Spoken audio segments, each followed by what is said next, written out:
Hey guys, welcome back to the channel. I'm Mike and this is Wog. Guess what guys? Surplus Sunday again. Good times, right? This is our second edition of Surplus Sunday, and again guys, this is more or less because I only have so much I can show you guys over time, and I figure once a week, and then we can talk about lots of other stuff throughout the weeks. Guys, I'll be honest with you, I like to do your do-it-yourself stuff. I'm really into making and manufacturing gear and stuff up. One thing I don't do is modify my surplus. I'm just throwing it out there to people. Please do not cut the straps, buckles, clips, things off your surplus items, unless you plan on keeping it forever, I guess, and even then it's kind of a tragedy, honestly, guys. This stuff has history, right? And once you do something to it, that's the end of that. So the reason I'm saying that is because someone did something to this particular thing. I'll show you how I fixed it. Guys, this is a field training pack. Yes, it's a butt pack, right? That's the other name for this. Guys, this is a field training pack, not a Molly butt pack. And it's definitely not a Vietnam era butt pack, is it? Because it would be an olive drab and 100% made of nylon. Some of the differences of this and a Molly one I'll talk about as we go along here. But again, mine's an M81 Woodland. She's a beaut.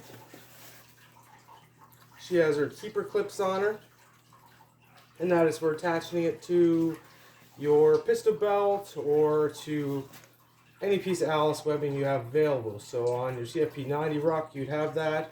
On your Molly 2 ruck, you have a stash of that, and this actually fits beautifully on a place like that. Guys, I have a sleeping bag stuffed in here. There's a sleeping bag in this little thing.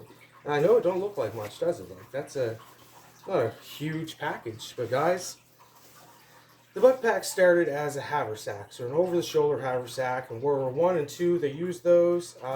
Then they realized that putting it on your backside, aka butt pack, made it a lot easier to keep loading up with magazines, canteens, first aid kits, and all that kind of stuff. And there's a lot of thought that went into these, honestly, because these are pretty similar to the ones that you would have had back in the NOM era and things like that, guys.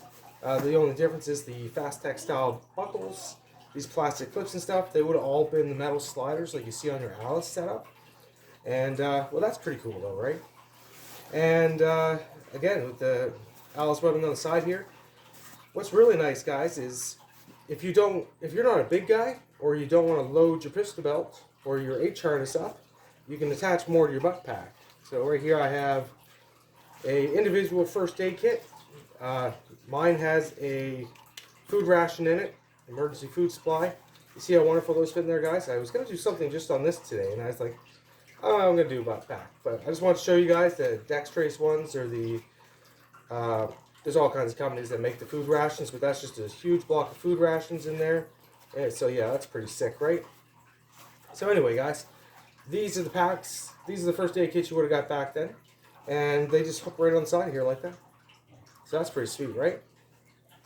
You put one of those on either side and away you go. This one actually has your standard first aid kit into it. So just so you know, guys, they do fit in there wonderfully. There's space for gloves and other things. And again, one of these here, and you just substantially added to the cubic inches of this bad boy, right? And it looks cool. And again, this is posted right above your butt, so these would be about here. So you still get all this area here, or real estate, to place your canteens and magazine. Guys, this is a 1-quart canteen. This is an old one. It's an Alice one. And again, a couple of these mat down the side of that. And then you have a kit that you can carry around just this on a belt. And you're laughing, right? So honestly, guys, these are loved and hated for the same reason, because they're on your butt and they bounce. And one of the really neat features about this is how well you can actually load this particular kit up. So I just showed you guys how you can put your Alice keeper stuff on the side here. If you get an Alice adapter like this is an Alice to Molly or a Molly to Alice clip, and you go like that, and away you go. You can add any Molly pouch you want to that bad boy. So that's just for people that are into more modern stuff. One of these still works for that with the backwards relationship with this bad boy, right? Guys, these, again, were designed when the Molly system came out because there was still a lot of this Alice stuff available. It's what they had, so you had to use it, and this allowed them to just move on to a new system, but still integrate the old system into it. I think it's a wonderful idea. Something that simple, that easy, and honestly, guys, these are fairly cheap, and you can really gear stuff up with one of those. Back to the pack in hand, right? I like to veer off in different directions, guys. Okay, again, I said that when I got this, some straps were cut off it. It was this long strap here on the top. So what this was for, guys, is you put your whoopee blanket in there, your poncho, your M65 field coat, whatever, and hunker that down, and it was just a good place to storage on your back. This particular strap setup is also designed to work with your IFS system, your integrated fighting system, or whatever it was called, into these loops here. So you can run your belt buckle loops through the back where your Alice keepers are, and run those straps up through here and help maintain a good posture with the bag, meaning back to your back, not sagging off you all the time, right? So that's pretty cool. Or you can just stick it right across there if you want. That's the only reason I have this out, guys. Again, guys, this is the enhanced fighting load carrier, or enhanced, I don't know. I've shown it before. I can't talk about it right now. I don't know where I'm at, but I'm not there, guys. So again, I got Alice keepers on here, but anything you want to strap this through works really good. So again, these straps are plenty long on this. Again, I fixed these and may have thrown a couple inches into this one, guys. And that's on purpose, right? So that allows me to attach that to just about anything, right? The bottom ones are also quite long, and that is because you could put your rolled up mat across the bottom, or again, your jacket, your whoopee, whatever you want to put under there. It's just a good safe place to put things. So a lot of guys carry their MREs and these guys and other field essentials and whatnot. What's great about them, and one of the differences I'm going to show you is this next part here. So let's just open this up. So again, guys, your NOM-era ones would have metal sliding clips that wouldn't come all the way out. They would just let you open it about yay far, pull them to the side, and you can access it. And they would have an olive drab sleeve here. There's your tag, guys. Field Training Pack. There it is. So the reason I know this is a field training pack, not just because of that beautiful tag, because this is done in M81 Woodland as well. This nylon outer shell, which again is very water resistant. It's been lined. It's quite silky in there. And let's just go ahead and pull this whole sleeping bag that I have in here. Whole sleeping bag. You see the size of that? That was just stuffed in that bag there, guys. So what the difference between this and a Molly one would be is this would be olive drab. And that's one of the key giveaways. And of course with the Molly one you would expect that there'd be Molly straps back here, right? And you're right, it does have them, and they slid down in behind here. So yeah, I'm going to give you some measures on this real quick, guys, because I thought you should understand the size and capacity of this. Again, guys, all the way around, beautiful couture material, 3-inch hole at the bottom. And as you see, this one's in wonderful shape, besides the fact that somebody cut straps off the damn thing. When I ordered it, guys, I didn't pay very much for this, and I was kind of nervous about that, actually, because I hadn't seen any Woodland ones. I didn't understand there was a difference between the two. Ordered this, I was like, this is not a Molly butt pack, right? And again, guys, this was replaced later on, just before I give you the measurements here. This was replaced later on with the Molly waist pack. And guys, there's a full whoopee blanket in here with a pillow. This is a whole sleeping system in this little sack. And again, the back of this would look more like that on the Molly one, right? There's very subtle differences, but there is some differences. The benefits of these is, again, you can see it's longer, it's not as tall, and it's not as deep. So it's like, is there really an advantage? There is. The way this sits on your back is a lot better.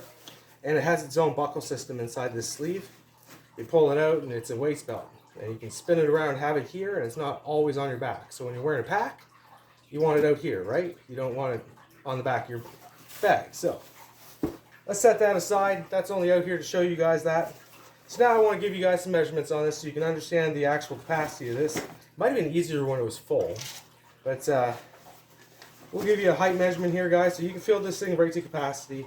And that's at 13 inches, guys. Easily 13 inches. I'm not tugging on that. I'm just setting that in there. 13 inches that way, and from seam to seam down here, you're talking about 10 inches solid, right? And again, without the structure in this bag, you can really load it up. Down here, guys, we got 7 inches all day long, every day.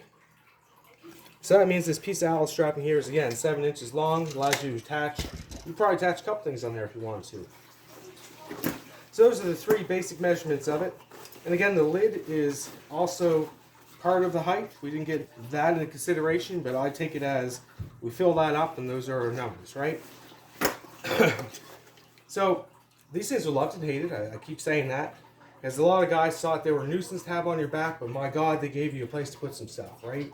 A lot of guys kept their personal items in this, or on a patrol, this is all they'd bring. Later, guys, we replaced butt packs all the way around, not with the Molly waist pack, but with the salt packs, right? We have patrol packs and salt packs.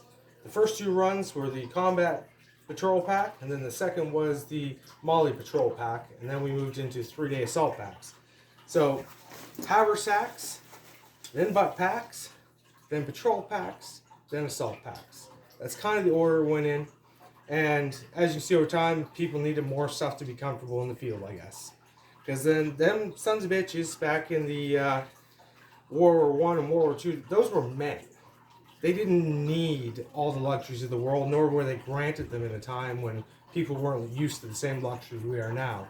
So as you can see, as time moves on, our soldiers are getting lighter loadouts, but more room for storing comfortable things that make them feel a little bit better. And they do have a bit more equipment to carry, but it's not nearly as bulky as it used to be.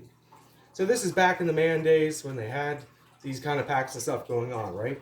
And again, she started out as a haversack, and most of us, they're like bushcrafting and things like that, realize the haversack is an ideal situation. You know, your basic man purse. Let's just call it that. That's about all a fella needs on a day hike or anything like that, but as you move into patrols and loadouts and all that kind of stuff, guys, you had to upgrade. So, and again, they decided to put it on the back here because these packs would move around and interfere with rifle slings and all that kind of stuff, right? So yes, again, guys, this is a field training pack. It is what it sounds like. This is what you would have been given in basic training and stuff like that. And then after that, you would have been, by that point in time, issued one of these Molly waist packs over here. Or you might have got an old Alice loadout with the olive drab ones and stuff, right? So again, guys, you can just put this on your pistol belt here. This is an LC2 pistol belt from the IFS system, and it just clips right onto here beautifully and doesn't move because of these little holes here. So I think I went over everything on the table here. I'm sorry this seems a little rushed today, guys. I was busy today, and but I did want to get a surplus Sunday out. So I threw a bunch of stuff on the table, and we started talking about butt packs, and I think we made our point, right? Alright, guys. Thanks for watching. Like and subscribe, and we'll see you next time.